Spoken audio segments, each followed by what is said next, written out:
സംസ്ഥാനത്ത് ഇന്നും അതിശക്തമായ മഴ തുടരുമെന്നാണ് മുന്നറിയിപ്പ്. 7 ജില്ലകളിൽ കേന്ദ്ര കാലാവസ്ഥാ വകുപ്പ് ഓറഞ്ച് അലർട്ട് പ്രഖ്യാപിച്ചിട്ടുണ്ട്. പത്തനംതിട്ട, ആലപ്പുഴ, കോട്ടയം, കോഴിക്കോട്, വയനാട്, കണ്ണൂർ, കാസർഗോഡ് ജില്ലകളിലാണ് ഈ മുന്നറിയിപ്പുള്ളത്. 7 ജില്ലകളിൽ സമാനമായി യെല്ലോ അലർട്ടും പ്രഖ്യാപിച്ചിട്ടുണ്ട്. നാളെ മുതൽ മഴയുടെ ശക്തി കുറയുമെന്നാണ് വിലയിരുത്തൽ. എന്തായാലും ഈ വാർത്തയുടെ വിശദാംശങ്ങൾ നൽകാൻ നമ്മോടൊപ്പം ശ്യാമപ്രസാദാണ് ചേരുന്നത്. ശ്യാം, മഴ അല്പം മാറി നിന്നെങ്കിലും ഈ തുടരുന്ന മുന്നറിയിപ്പുകൾ നമ്മൾ സൂചിപ്പിക്കുന്നത് ഇനിയും മഴ തുടരുമെന്ന് തന്നെയാണ്. അതായത് ചെറിയ രീതിയിൽ ഓറഞ്ച് അലേർട്ടായി വന്നു നിൽക്കുന്നു. ഉച്ചയാകുമ്പോഴേക്കും അത് ചിലപ്പോൾ റെഡ് അലേർട്ടായി മാറിയേക്കാം എന്നുള്ളൊരവസ്ഥ ഇപ്പോഴുമുണ്ട്.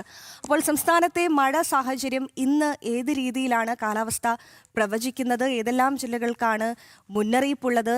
ഏതെല്ലാം ജില്ലകളിലെ വിദ്യാഭ്യാസ സ്ഥാപനങ്ങൾക്കാണെന്ന് അവധി പ്രഖ്യാപിച്ചിട്ടുള്ളത്? എങ്ങനെയാണ് വിവരങ്ങൾ? പറയൂ.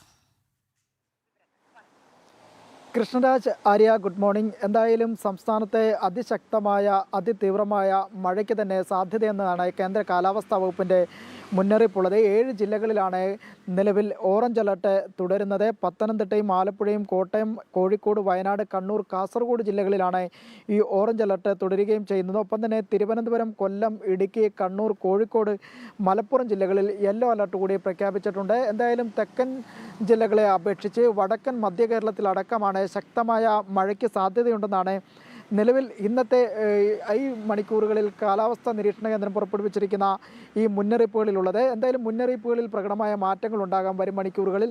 നിലവിൽ അതിതീവ്രമായ മഴ സംസ്ഥാനത്ത് നിലനിൽക്കുന്ന സാഹചര്യത്തിൽ പല ജില്ലകളും റെഡ് അലർട്ടിലേക്ക് അടക്കം കടക്കാവുന്ന സാഹചര്യങ്ങൾ കൂടിയുണ്ട്. ഒപ്പം തന്നെ നാളെ മുതൽ മഴയുടെ ശക്തി കുറയുമെന്ന് കൂടി കാലാവസ്ഥാ വകുപ്പിൻ്റെ പ്രവചനം വിലയിരുത്തുകയും ചെയ്യുന്നു. ഒപ്പം തന്നെ മത്സ്യത്തൊഴിലാളികൾക്കുള്ള മുന്നറിയിപ്പ് ഇന്നുകൂടി തുടരുകയും ചെയ്യും. കടലിൽ പോകരുതെന്ന് കർശനമായ നിബന്ധന പാലിക്കണമെന്നുള്ള കാര്യങ്ങൾ കൂടിയാണ് ഈ മുന്നറിയിപ്പിലുള്ളത്. ഒപ്പം തീരമേഖലയിൽ ശക്തമായ കാറ്റിനും 45-നും 60 കിലോമീറ്ററിനും ഇടയിൽ ശക്തമായ കാറ്റ് ആഞ്ഞു വീശാൻ സാധ്യതയുണ്ട്. അതിനാൽ തന്നെ മത്സ്യത്തൊഴിലാളികളടക്കം ജാഗ്രത പാലിക്കണമെന്നും നിർദ്ദേശം കൂടി വരുന്നുണ്ട്. എന്തായാലും ഞാൻ നേരത്തെ സൂചിപ്പിച്ചതുപോലെ തെക്കൻ ജില്ലകളെ അപേക്ഷിച്ച് തിരുവനന്തപുരം അടക്കമുള്ള തെക്കൻ ജില്ലകളെ അപേക്ഷിച്ച് മധ്യ കേരളത്തിലും വടക്കൻ കേരളത്തിലുമാണ് നിലവിൽ അതിതീവ്ര മഴയുടെ ശക്തമായ മഴ മുന്നറിയിപ്പ് കൂടി നിലനിൽക്കുകയും ചെയ്യുന്നത്.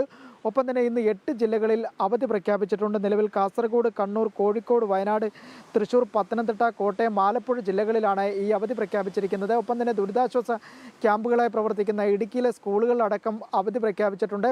എന്തായാലും നിലവിൽ പ്രതികൂലമായ സാഹചര്യത്തിൽ മത്സ്യത്തൊഴിലാളികൾ കടലിൽ പോകരുതെന്നുള്ള ശക്തമായ മുന്നറിയിപ്പ് കൂടി ഇന്ന് നിലനിൽക്കുകയും ചെയ്യുന്നു. ഒപ്പം മറ്റൊരു കാര്യം കൂടി സൂചിപ്പിക്കേണ്ടതുണ്ട്. തിരുവനന്തപുരത്ത് മുതലപ്പുഴയിലടക്കം ശക്തമായ പ്രതിഷേധം തുടരുകയാണ്. കഴിഞ്ഞ 4 ദിവസം മുമ്പ് കാണാതായ മത്സ്യത്തൊഴിലാളികൾക്കായി തിരച്ചിൽ ഇന്നും തുടരുകയാണ്. വിഴിഞ്ഞത്തും മുതലപ്പുഴയിലുമാണ് ഇനി 2 മത്സ്യത്തൊഴിലാളികൾക്കായുള്ള തിരച്ചിൽ തുടരുന്നത്. അവർക്കായുള്ള തിരച്ചിൽ രാവിലെ 5:45 തന്നെ തീരസംരക്ഷണ സേനയും ഒപ്പം തന്നെ കോസ്റ്റ് ഗാർഡും അടക്കമുള്ള നിലവിലുള്ള സേനാ വിഭാഗങ്ങളും ഒപ്പം തന്നെ പോലീസും സംയുക്തമായി തിരച്ചിൽ ആരംഭിച്ചിട്ടുണ്ട്. ഒപ്പം കഴിഞ്ഞ ദിവസങ്ങളിൽ ശക്തമായ പ്രതിഷേധവും മുതലപ്പുഴയിൽ നടന്നിരുന്നു. അതായത് നിലവിൽ ഈ പ്രതിഷേധം നടക്കാൻ കാരണമെന്ന് പറയുന്നത്